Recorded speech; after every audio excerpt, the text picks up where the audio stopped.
Hello and welcome to today's episode of the Work at Home Rockstar Podcast.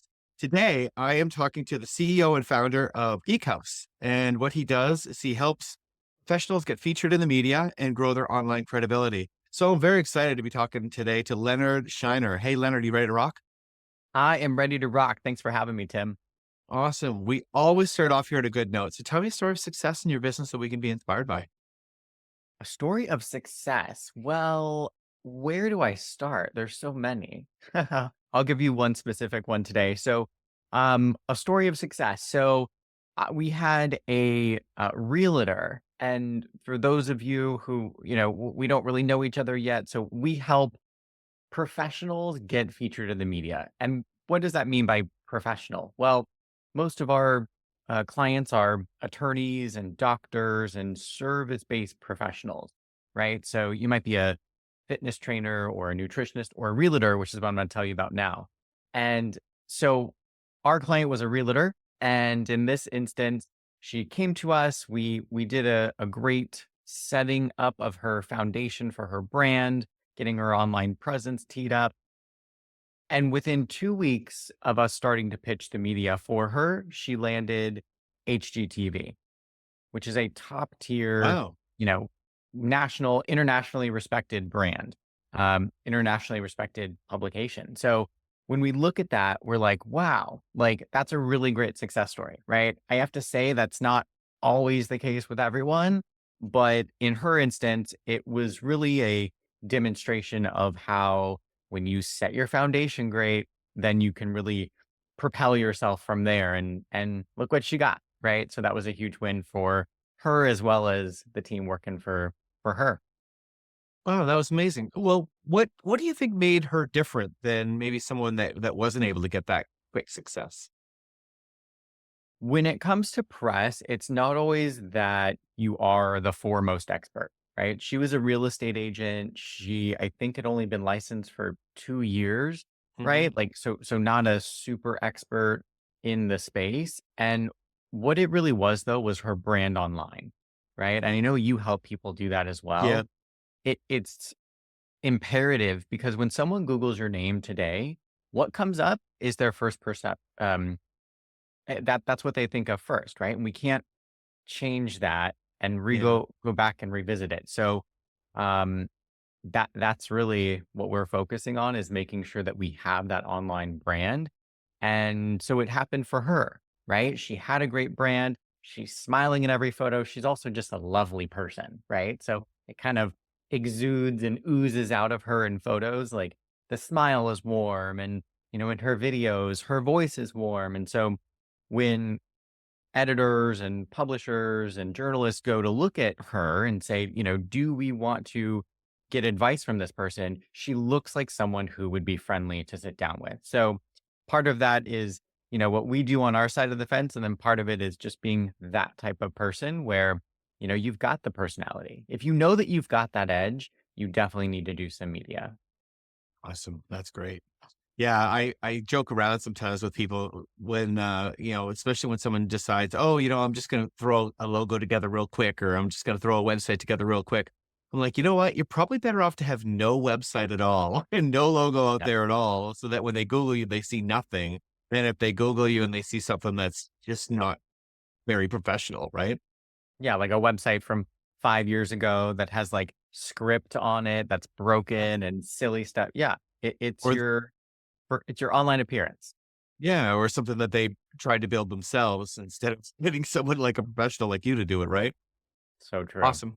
So now, okay, along with the good notes, sometimes there's some bad notes. So some things that just don't go as planned. And I'm wondering, can you share with me something that just went wonky on you that we can learn from? Yeah, when I think about the past and kind of the situations that were maybe not the best, right? Like I wouldn't call them straight out failures, but they were definitely rocky terrain. And I've got one situation where it's an attorney, and you might think that, oh, attorneys are kind of boring and they're in the legalese of things. But then you look at people like Nancy Grace, right? And you can love her or you can hate her, but she's an attorney and she's fun to listen to, right? So there is that side of being in law. And so most of our clients just fall on that side of the fence. But we had this one attorney who was really simple in his personality, Mhm. was a little shy, was definitely not in the courtroom doing trials, right? He's more of a transactional attorney. And so it kind of fits his personality. But it's incredibly difficult to get someone like that placement because when we're looking at how do we go and find a story, how do we get them in, we're looking at like a few bubbles in a Venn diagram. We're looking at what's your professional expertise, right? Like what can you talk about? If you're a dentist, we don't want you talking about foot pain, right? Like we've got a we've got a scope of what you can talk about. So that's one bubble. The other bubble is like who are you personally, right? Like if there's a connection between who you are and what you do, that's a really close tie. So we love to really leverage that aspect of someone. And then that third bubble of a Venn diagram is what are you opinionated about? Right? If you're a business attorney and you're really opinionated about small business, that's a different conversation than if you're a business attorney and you're very focused in you know, multi-million dollar tech acquisitions, right? So the conversation is really dictated by what are you opinionated about? So in this failure type of a story, we had a client like that, and there wasn't much in that third bubble that we could pull from. There Okay. also wasn't much from that second bubble that we could pull from, right? So we were really limited to just the on the books expertise, which we're able to still get some placement, but it's definitely a much more difficult road. And when I look at the failure part of that, I think that I didn't do a well enough job of digging into the person or digging into that kind of in the beginning so that at least we knew, okay, we've got all the chips that we're playing with, and then we can chart a better strategy. Hey. Or is it something that maybe you shouldn't even have taken them on as a client in the first place? I don't know that I would say that because everyone, I believe, who wants to be featured in the press, that's a desire, right? And if you have Mhm. the desire for that, then there's the wherewithal for you to have that.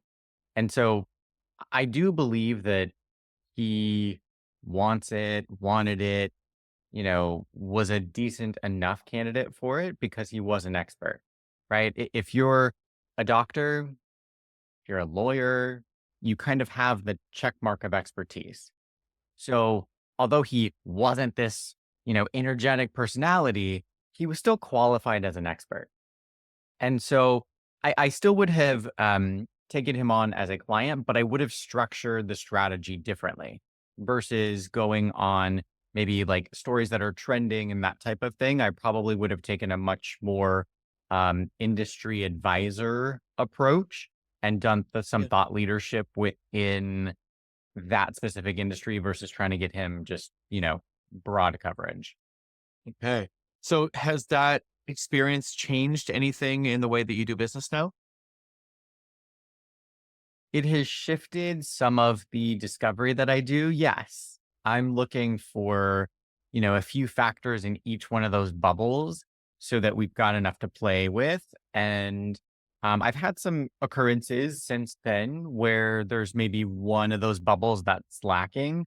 And, all it takes is a little bit more TLC, right? Mm. It's like if you want to serve your client, if you want to serve people, sometimes they're not going to fit into, your predefined system that you've got and you need an extra call or this or that, right? And if it's not everyone, if it's a here and there, then account for that and then just give them that extra love, which is what we do at Geek House. Awesome. Yeah. So, and the reason why I want to dig into that a little bit more is just because, for all of us, we sort of things don't go as planned sometimes. And, it really is important to kind of go to that like step back. And it sounds like you have, like you analyze it, figure out what was going on, what went wrong, how can I change my process? And then it just changes for the better after that, right? Like, I mean, it seems to me that in rather than, I know a lot of the guests are like, I don't like calling it a failure. I like calling it a mistake. it's a learning experience, right? And I think that's For important sure. for people to know. And you're gonna fail forward, right? Mhm. Like you can fail and you could just fail back and go into victim mode and think about, Yep. all these horrible things. But when you realize that every failure is actually just information, like Mhm. you tried something and it didn't work, right? I think of like the inventors back like 2 centuries ago, where they would try to do something and not work and and they would try it like what, hundreds, thousands of times, right? And then we, in our modern day, we've got like this goldfish mentality Yeah. where we want that like we want it one, two, three tries. And if it doesn't work, we just abandon it. And if you want something enough, come on. It's just not enough to try it only 3 times. And I think that's the mark of an entrepreneur. You keep trying and trying and trying and failing and trying and failing, and eventually you get through, right? Yep. One So, way or and then another. that kind of leads right into the next topic, which is about practice, right? Getting good at what you do. So, tell me, what's your sort of philosophy, I guess, on this? My philosophy on someone's practice, their craft, is really that it's an evolution. And when I was a little bit younger, I thought, well, I know everything that there is to know about X topic.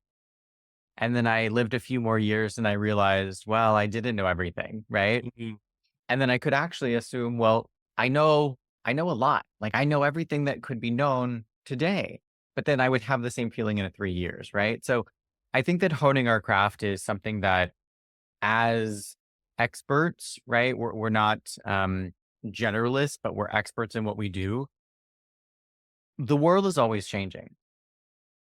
Whether you're in trucking, whether you're in healthcare, whether you're in legal, Mhm. right? Like we always hear about the advancements in tech, and tech is moving so fast. But you could give me any industry and I could show you how over the past 5 years, 10 years, 15 years, things have changed in that industry. And so as people who are experts in what we do, we've got to maintain that continuing education, right? Even if it's not required, we've got to maintain that for ourselves. And so something that I like to do is I'm really good at marketing, but what comes before and after that? Well, sales comes, as part of that. Also, brand comes as part of that. PR comes as part of. So I'm looking at, with my force blinders on, I want to hone my craft at specifically what I do, like a laser targeted, but then also to add more value and more context and be able to consider more options, I have to know what is surrounding my bullseye. And I Mm. think that that's a lot of um, ambition for people to want to go after, right? Like I understand that that's kind of like out of the norm, right? Most people are, I want to do what I'm doing, do it well, and then be done. But for those entrepreneurs who are lifelong learners, it's beneficial to look at that outward rim. You can have better conversations that way. Yeah, I agree. I agree. And I mean, maybe that leads into the next, like, do you have any sort of partnerships or anything like that? Like, do you consider people that might be able to fit some of those things as part of your band? Partnerships as far as like people that are, partnering within the agency, or do you mean larger scale, like leverage JV partners? I think both. Like, but I'm interested in, yeah, I'm interested in whichever one you think is is more valuable. Well, so let's deal with both, right? Let's look at the internal and then the external. Mhm. So on the internal with your band, I know Tim, you're a musician, so it's so fitting. You've got to have great people around you. And anyone who thinks that, well, I'm a business of one, I don't think that that's actually ever true, Agreed. right? Like you've got your customers, you've got someone that you call for this or that. Like you are not your complete supply chain. You're not your complete delivery or your service. So, um, one thing that I'll say in building a great team is that you can't delegate with delusion. You cannot outsource your thinking. That is number one. You can outsource the doing, you can outsource some of the process of that, but at at a large level, right? Because at the end of the day, you're the founder, you're the CEO of the business. You have to be planning. Like I'm in planning mode so often because it's setting the prescription, right? It's like a doctor who is, this medication for this amount of milligrams, this many times a day for this long, right? It is the prescription.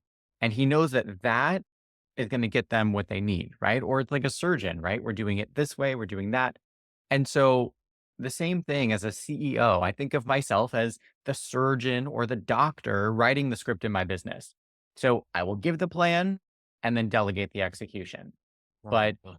But taking that plan and just offing it to someone in your team, it's probably going to be a bumpy landing, which only Mhm. causes you frustration, right? So I say, why go through that? Why put yourself through frustration? Why put a team member through frustration? Just do it planned from the beginning. So delegation is definitely huge. Yeah. Yeah, I agree. And I've always found that 'cause I think a lot of people sort of think, okay, I can do it all myself. I don't need to delegate. And that's fine. Right. However, I don't know if you've noticed this, but sometimes or always when I start to think about delegating, all of a sudden I start to write those prescriptions like we just said. Because I'm thinking, okay, how am I going to give them really clear instructions on what they're going to be able to do? So I start to sort of like write it all out and like kind of systemize it. And all of a sudden I make a massive improvement to my business in how it's going. Because I'm now all of a sudden thinking, because I don't think that we really think about what we do in a day. We just do it and then off it goes. But when we sit down and think about what am I doing? How am I getting this done? And then all of a sudden you can make some improvements to your business. Do you find that too? It's funny that you mentioned this. So just last week, I was whiteboarding a plan with a client. And we were in there and we were going through all the details. And I was like, this is a great plan, right? And I was getting feedback from the client. And then after that, I went down, when I had the details, and now I'm sitting down to write the plan. Yep. And as I'm writing the plan, I'm like, whoa, like the week before that, I had been working on a campaign for myself. And I was like, it was hazy, it was foggy. I was like, I want a good decision, right? Like, when you don't have a good, you're like, I have two Yeah. decisions, like neither of them are great. So that's how I felt in my own campaign the week prior. Then I was in this situation, I was planning it for a client, and I was like, holy cow, I just went through the process that I should go through for myself. But since I was doing it outside of myself, right? I wasn't worried about me or that or this, since it was for a client, I was able to like see the jar on the outside of Wow. the label on the outside of the jar much more clear. And so going through that process, I was like, that's fantastic. Now I've actually developed this asset for the client, but I'm going to take that same methodology and use it for my own things that I'm doing. So Mhm. funny how sometimes, when you sit down to plan one thing, it actually helps you in another as well. Yeah, it's true. And I think a lot of it is because you sort of take that personal connection out of it, right? When you're dealing with a client, all of a sudden you're not sort of like attached to these things that you do all the time, right? Yeah. And then kind of like you just said, you kind of look at that from the client's perspective, and now you're like, actually, if I Yeah. take this little personal connection out of my business, maybe I could implement the same thing. That's cool. Yeah. So now we talked a little bit about JV a little bit earlier. Do you have JV partners? Mm. Is that something that you make use of?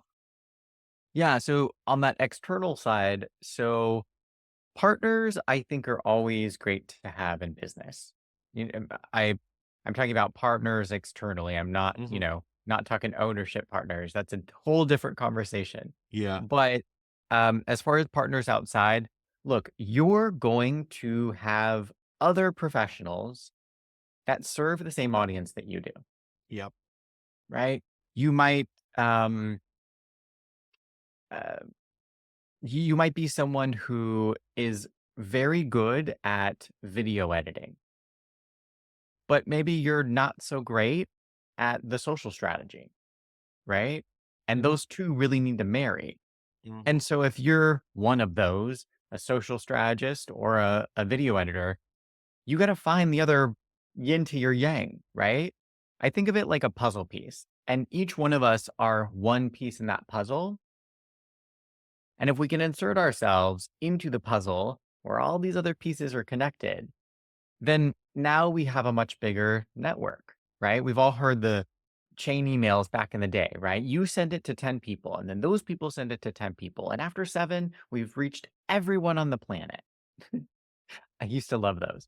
Not to do them, but like the hilariousness of Concept that, of it. right? Yeah. But think about the power of that, right? So it's connection. And so as being our one puzzle piece, find people that you fit with, that you fit well with, right? Some puzzle pieces don't fit, and that's okay.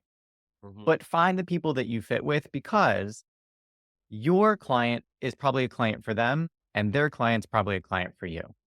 Yeah. And if you can go into those relationships, now, of course, I'm talking about the get, right? I'm talking about the end state, the get from it, right? What you get from that connection. But as a JV, as just going out there wanting to establish some of those relationships, it's a give first and foremost, right? Like realize that you're gonna have to love on some people before you get the reciprocity back. So Yeah. it's not an overnight game. It's not an exact science. It is more of an art. But on that JV side of things, one thing I would make sure is that you're equal in what you're doing. So I've got JV partners who I'll go do a talk to their list or they'll come do a talk to mine. And whatever each of us close from our event is what we close, right? Like I don't charge him and he doesn't charge me to come give a little yah Talk. on Mhm. the thing, right? Because we've got that connection with each other. But I've also had relationships where, it's okay, we're going to do this and it's this percent. And it's very business oriented. So I would say just make sure that it makes business sense on the JV side because there's a lot of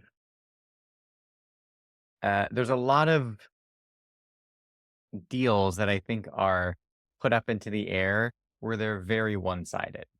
Yeah. And so Yeah. a cautionary tale there. Yeah. I love talking about this because this is actually a point where I'm at in my business. And it's because, I started off sort of doing this small portion of my business. And then I've sort of found people to work within my business to expand that a little bit, to kind of like touch base on like some of the broader sides. So now I'm kind of like in this bubble here. But now I'm at the point where just outside there, because I mean, this could go on forever, right? I mean, every solution is huge, Mhm. but I don't want to get out there anymore. I'm like at the point where I'm like, I don't really want to start hiring more people and being an expert in that area too. So I'm like, but the reason why I've grown to this point is because I was having people hire other people that did because they didn't want to deal with like, oh, I didn't want to deal with a person for this part and a person for this person for this part. I just want to deal with one person. Mhm. And so I was ending up losing kids because I didn't handle enough of it. And Mhm. I think that that's where you probably do want to get into some sort of JV partnership with somebody who's, equal to your skill level, right? In what they do, because now you don't have to like lose somebody because of that. Now you can sort of go, oh no, no problem. We can handle that as well. I've got a partner that I can hand you off to that can handle that, or you can maybe even white label. And that allows you to be able to be more of a go-to for your clientele because you know that they're going to get the entire solution taken care of a high quality, right? Mhm. They're better suited to serve your client at a higher level. Mhm.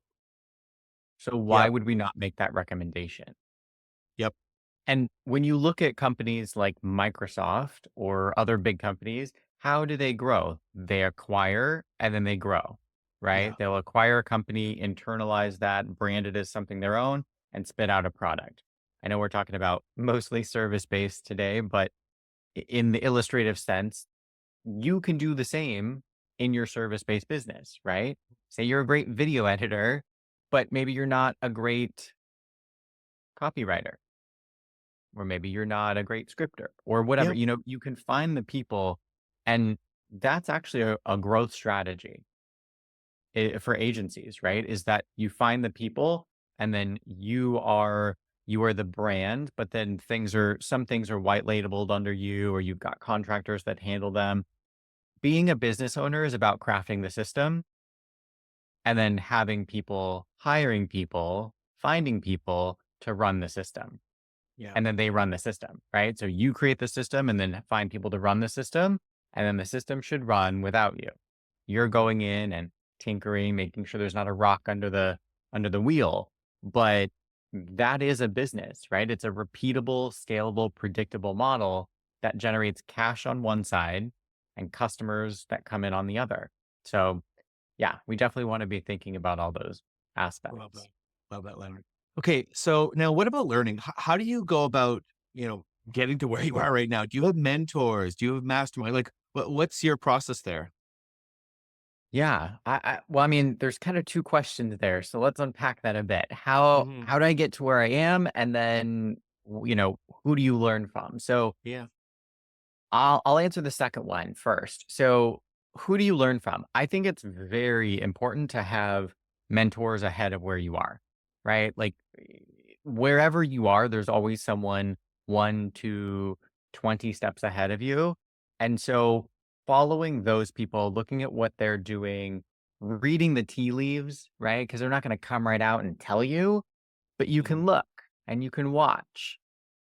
And sometimes you got to think for yourself, but you can see it. And so I watch people who have been in the industry, whatever industry they're in, for a long time and had success. So, in digital marketing, I follow people like Russell Brunson, right? He's Hmm. been in business for 25 or so years. He's been in digital marketing with, the founder of ClickFunnels, started, 10 years ago. And before that, he was in another tech business for 5 years before that, right? So it's a Yeah. long track record. And he sold over $1 billion from stage, from webinars. And so I look at someone with success like that and I'm like, what are they doing that I could be doing? Right? Because at the end of the day, I've got 2 arms, you've got 2 arms, we've got two legs, right? Like we're all pretty much the same as far as what we're capable of. Then there's what's going on in our mind. Mm. And that's why mentors are so critical to hook into. Because if you're always living in your reality, what you see, where you go, what you eat, what you smell, you're living in what is already manifested. And I'm not going to get too woo woo, but you're already living what is here.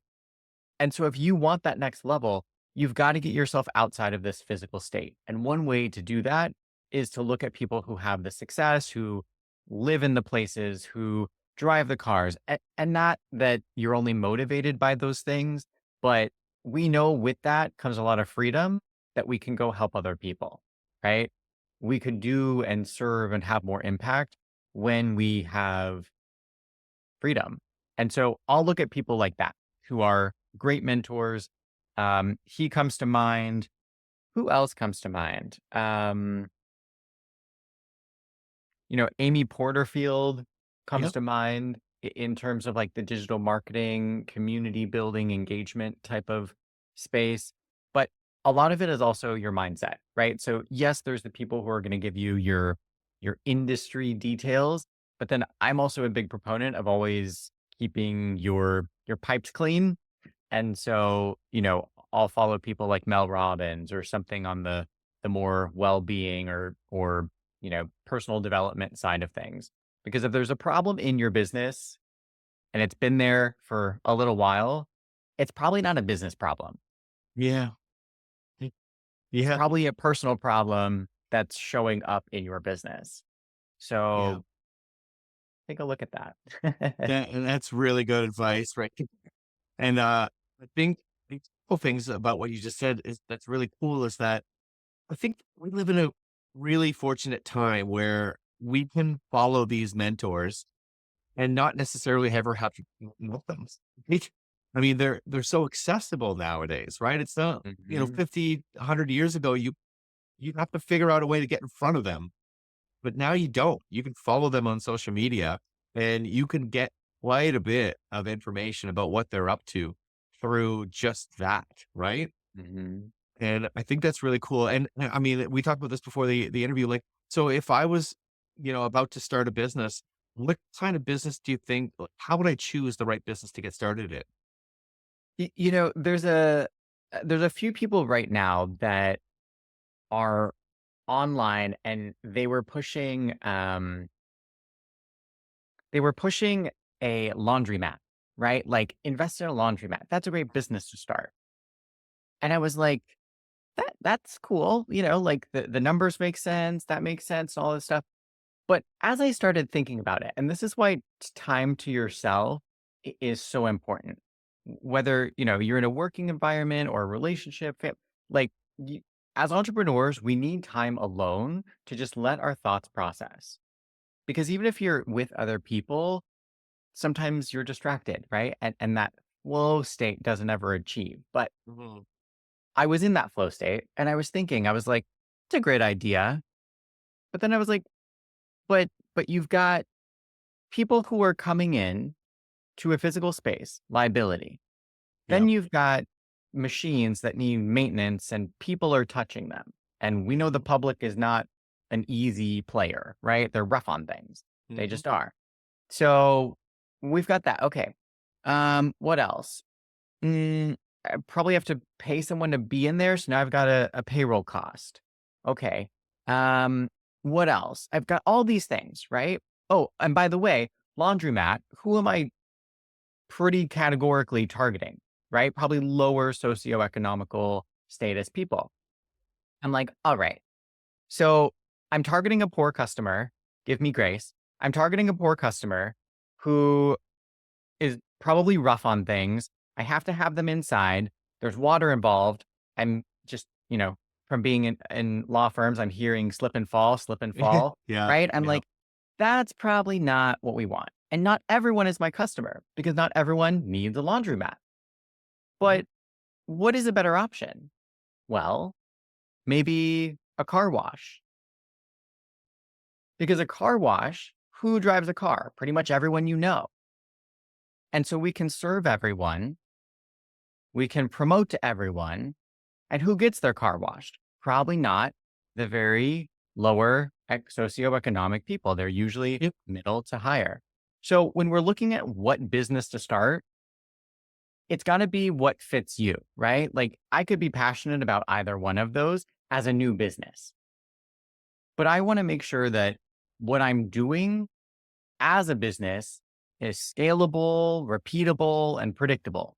Whether I'm in professional services or whether I'm in, a laundromat or a different type of business, like, something like a, a car wash. So that's what we're looking for, in terms of what business to start. I know that that's a question that you often get asked. And so, first step, I would say make sure that you're passionate about it because you're going to have to weather some storms that are ups and downs. And if you're not passionate about it, if you don't have a drive, you're going to want to pull the ripcord too soon. So, one, there's got to be a passion for it.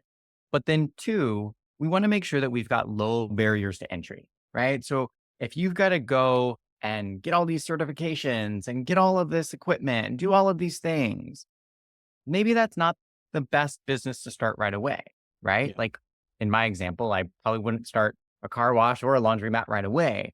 Yeah. Do a service based business, something you're doing from home. You can generate that revenue based on your time, you're adding value, and then, go ahead and take that and deploy it elsewhere. Love it. And I think another one too is make sure you're passionate about the people that you're serving. Like the people that you want to actually spend time with, right?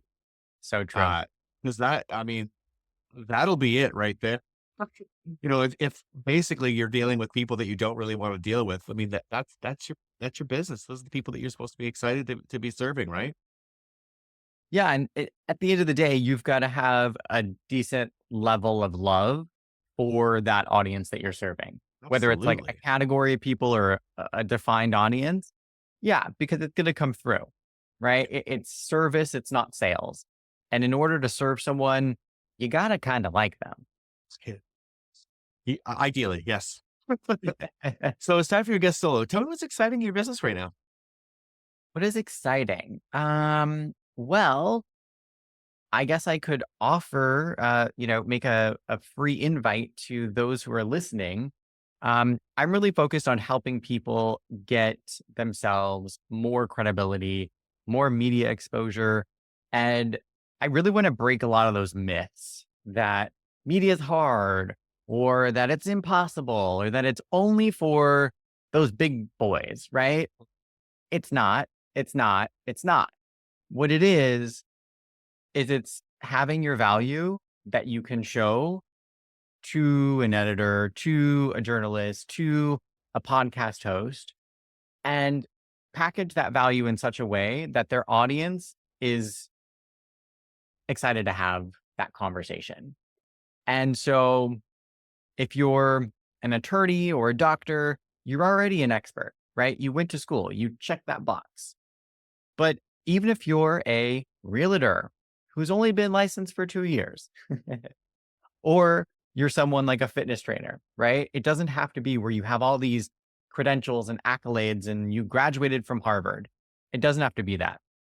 What it does have to be, again, is a system, a consistent process for you to implement and go through to get the result that you want.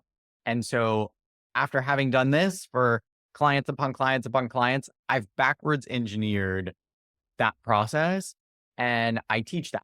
So I teach how to get on podcasts and get in other media. And so if you want to register for that, you're welcome to go to podcastguestintensive.com. And I do those trainings somewhat regularly. So whenever you're listening to this, there's a next one around the door. So go ahead and check that out, podcastguestintensive.com. So we go everything from your media bio to your headline to what are you saying in your pitches? How are you even finding these opportunities? We cover all of that in a really crispy, crunchy format.